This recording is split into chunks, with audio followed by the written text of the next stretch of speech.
इस G7 का कहीं एक स्थायी जगह मुख्यालय हेडक्वार्टर नहीं है। जिस देश के द्वारा G7 की बैठकों का आयोजन किया जाता है उस वर्ष का वही देश मुख्य कार्यकारी या संस्था या फिर मुख्यालय के रूप में जाना जाता है। अगर G7 की बात करें तो G7 की जो स्थापना हुई थी वो 15 नवंबर 1975 को G7 की निर्माण किया गया था, G7 की स्थापना की गई थी। अगर बात करें G7 की स्थापना क्यों करी, तो वैश्विक चर्चाएं करने के लिए या वैश्विक स्तर पर मानवाधिकार या स्वतंत्रताओं से रिलेटेड इन देशों के द्वारा जो चर्चाएं की जाती है उस चर्चाओं के स्टेज या समूह को G7 का नाम दिया गया। अर्थात इन 7 देशों के द्वारा कोई वैश्विक मुद्दे पर चर्चा करनी हो, आत्मनिरक्षरता आत्मरक्षा के ऊपर कोई मुद्दा उठाना हो या फिर किसी भी प्रकार की स्वतंत्रता से रिलेटेड चर्चा करनी हो तो इस G7 का आयोजन 15 नवंबर 1975 को किया गया। अगर रही बात इस G7 के अंदर कुल कितने देश शामिल है, तो इस G7 ग्रुप के अंदर कुल 7 देश शामिल है। अर्थात 7 देशों का ये ग्रुप है जिसे G7 का नाम दिया गया। काफी बार तो यही से क्वेश्चन बढ़ते हैं कि G7 में भारत सदस्य शामिल है या नहीं, भारत देश G7 का सदस्य है या नहीं, या फिर कौन से ऐसे देश हैं जो G7 के सदस्य देशों में शामिल है। तो अगर शामिल देशों की बात करें तो ये जो 7 देश है जो G7 में शामिल देश है उनमें सबसे पहला देश की बात करें तो सबसे पहला देश है जापान, यानी जापान G7 का सदस्य देश है।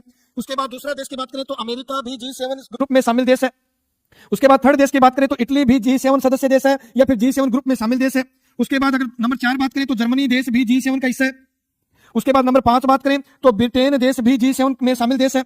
उसके बाद नंबर 6 देश की बात करें तो कनाडा देश भी G7 में शामिल है, जबकि जो 7वां देश है उस देश का नाम है फ्रांस है। अर्थात ये 7 देशों से निर्मित एक ग्रुप G7 के नाम से जाना जाता है, जिसे 15 नवंबर 1975 ईस्वी में गठन किया गया। Japan, America, Italy, Germany, Canada, France और ब्रिटेन इन देशों से या फिर इन देशों के ग्रुप से निर्मित एक संस्था जिसे G7 का नाम दिया गया। अब जो करंटली आधारित G7 से जितने भी क्वेश्चन बढ़ते हैं उन क्वेश्चनों के बारे में अगर चर्चा करें तो सबसे पहला क्वेश्चन है कि G7 की हर वर्ष बैठक का आयोजन किया जाता है जिसे वार्षिक बैठक का नाम दिया गया।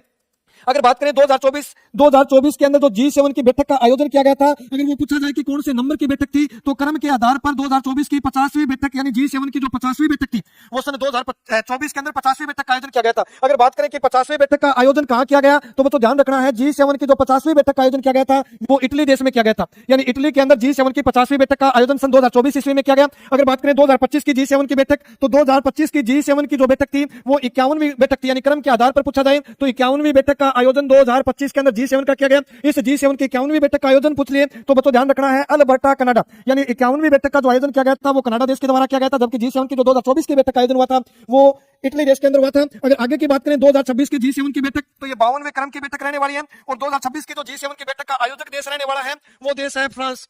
पिछली सर्दी में जो छोड़ के गई थी उसे व्हाट्सएप करके कह देना इस सर्दी में वर्दी में आऊंगा, यानी अब की बार अपना जो मिलन होगा वो एक सीने के साथ या फिर एक गर्व के साथ वर्दी में होगा। ये व्हाट्सएप जरूर करना। 2024 G7 की 50वीं बैठक इटली के अंदर, G7 की 2025 की 51वीं बैठक अल्बर्टा कनाडा के अंदर, 2026 की G7 की बैठक का आयोजन फ्रांस करने जा रहा है। 52वीं बैठक का आयोजन होगा, ज्यादातर तो यही से बनता है प्रश्न, लेकिन फिर भी 2027 की या फिर G7 की जो 53वीं बैठक का आयोजन पूछा जाए तो अमेरिका देश G7 की